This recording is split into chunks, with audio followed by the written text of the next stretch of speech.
നാളെ തീരുള്ളൂ. അപ്പോൾ ഇവിടുന്ന് ഒന്നാമത്തെ ചാപ്റ്ററിന് തുടങ്ങുന്നോ രണ്ടാമത്തെ ചാപ്റ്റർ കാണുന്നില്ലല്ലോ. ഇതാണ് പറയണത്. ഐഡിയ ഗൈസ്, എല്ലാവരും ഒന്ന് ശ്രദ്ധിക്കണേ. നമ്മുടെ രണ്ടാമത്തെ ചാപ്റ്ററിന്റെ നോട്ട് ഉണ്ടെങ്കിൽ എല്ലാവരും ഒന്ന് അയച്ചു തരണേ.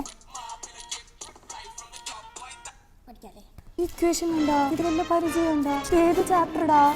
വന്നില്ലടാ, ആരും അയച്ചില്ല. അവരൊക്കെ പഠിക്കുകയാണ്. പഠിപ്പി സുഖി വിളിക്കുന്നു.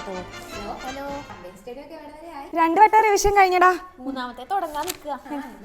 നിന്റെ കഴിഞ്ഞോ? ഇനി ഒരു വഴിയുള്ളൂ, ഗൂഗിളിൽ ചോദിച്ചു. How to study maths easily.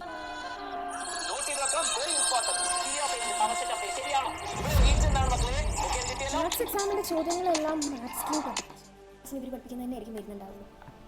അപ്പോൾ മാത്സ്